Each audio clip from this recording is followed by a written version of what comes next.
what moved you to make a movement? Well, I mean, Because you were quiet when I first met you. I'm still quiet. But, You were quiet behind the, behind the ones and twos like this. I would have never when I first met you, I would have never thought that, because I don't even know that you even talked much. Like I think you said you wouldn't even get on the mic. I wouldn't.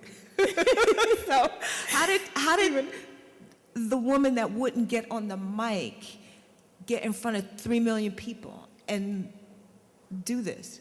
Because it didn't start, well, for one, it didn't start like this, and it wasn't driven out of me wanting to ever get on a mic. You know, as you know, last year was kind of me breaking out, and still this year, I'm still kind of getting comfortable with speaking in public. All my career as a DJ, I never got on a microphone.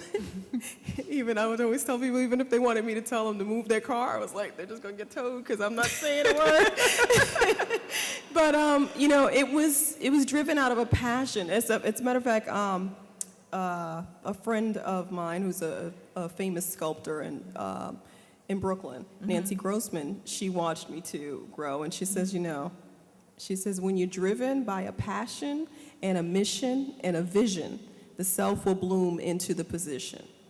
And that's really true because I was always passionate about this. I've always been passionate about culture. I've always been passionate about music. I've always been passionate about my people. And I don't like injustice. And what I was seeing wasn't fair. And then also being a DJ, I think maybe I was in the position to pay attention a lot more to lyrical content and video content coming from our own communities. And sometimes, the ridiculousness of some of the things that were being aimed at women of color and aimed at women, period, but really aimed at us was just so degrading and so insulting. And it was just like, really? Like, really? This is, so this is not something, it ate at me. You know what I mean? It ate at me. So Black Girls Rock to me was just a way to use my platform to speak out on something that many of us were talking about, and many of us were vocal about, and many of us were trying to do something about. As a celebrity DJ, I had a platform. And when you have a platform, to me, you have a responsibility.